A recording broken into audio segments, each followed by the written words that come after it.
Hello mga langga! Andito kami sa circle. Ito tumatawid. Tumatawid kami dito sa ilalim. Bawal kasi tumawid doon sa kalsada. Kaya dito kami sa ilalim dumadaan. Ito talaga yung tawiran papuntang circle.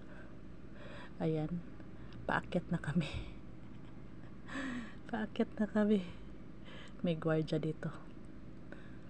Ito yung paakyat papuntang taas. Kaya lang may ginagawa dito. Kaya maraming mga puste-puste. Papasok na kami sa circle. Ito, nandito na kami sa loob ng circle ng anak ko. Hinatid ko yung anak ko dito sa circle. Hindi niya kasi alam kung paano pumunta dito. Natakot siya, baka daw siya maligaw.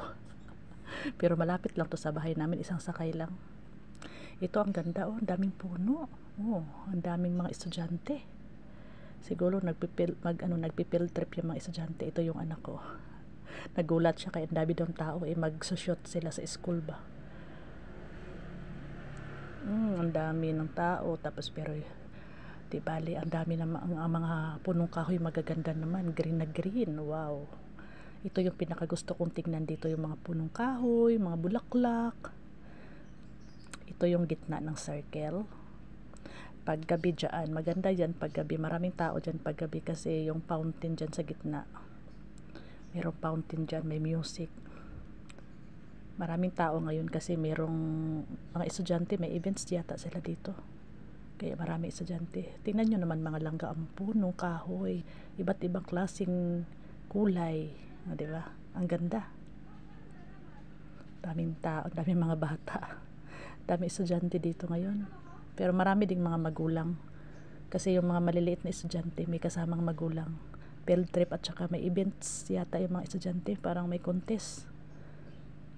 Yung iba nandoon sa ilalim ng mga puno, iba kumakain pa, di pa nag-start yung ano nila, pa-start pa lang yung kanilang program. Wala na masyadong nagja-jogging kasi ano na mag alas 8 na doon kasi, pagka ano kasi dito, pagka alas 6, alas 5 talaga. Ako dito pag gusto ko mag-jogging, alas 5 ako pumupunta. Ang daming nagja-jogging dyan ako nagja-jogging, paikot yan, paikot. Ayan yung mga punong kahoy, iba't ibang klaseng kulay. Ang ganda ng mga punong kahoy. Mayroong kulay green, green na green. Ayan, nakakatanggal ng stress. Ako talaga gusto ko talaga tong mga ganito punong kahoy. Ito, wow. Kita mo naman. Ang daming ang daming mga tao, mga estudyante karamihan. Nandyan banda yung anak ko nakaupo, inaantay yung kanyang mga kaklase na darating. Marami din sila, grupo sila. Ito yung gusto kong tingnan. Video muna ako dito sa mga punong kahoy sa paligid habang nag-aantay ng ang anak ko ay dumating yung mga kaklase bago ko iwanan. Ito yung dito ako nagja-jogging paikot. Yan, ganda dito mag-jogging.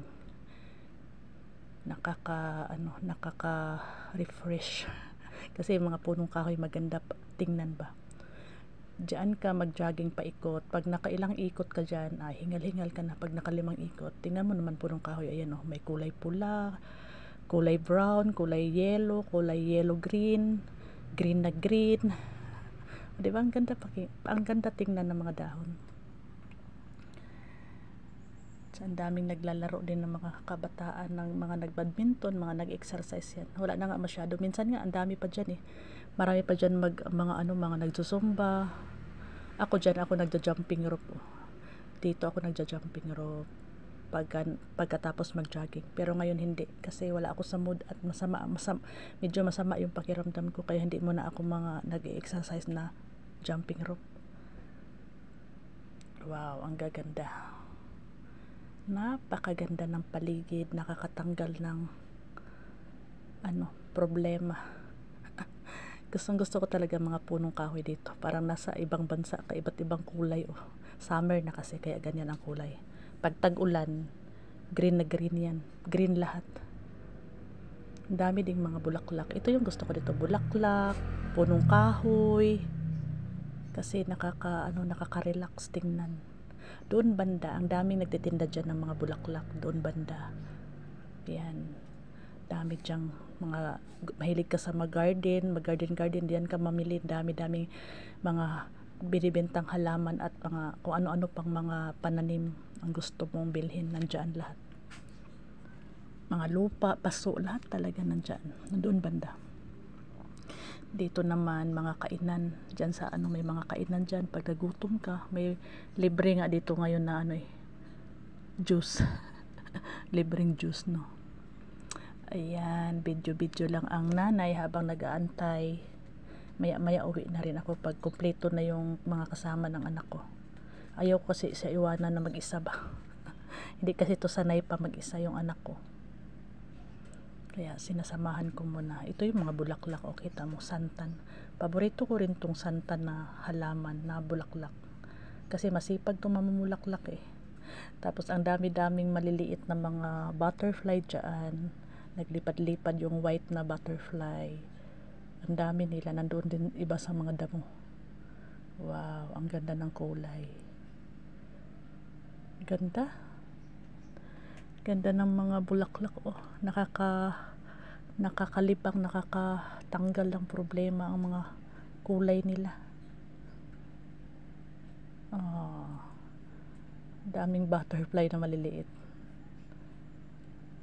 Di ko lang makuhanan ng ano kasi malabo yung aking camera, aking cellphone. Kaya hindi ko masyadong mapokus yung mga butterfly, pero sobrang dami nila.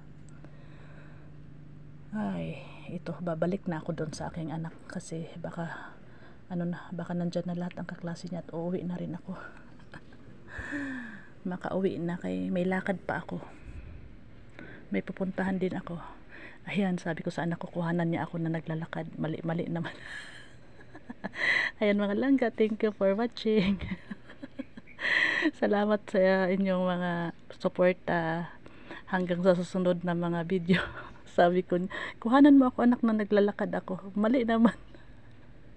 Kita mo na mitsura ko. Ay, ang butinday ay.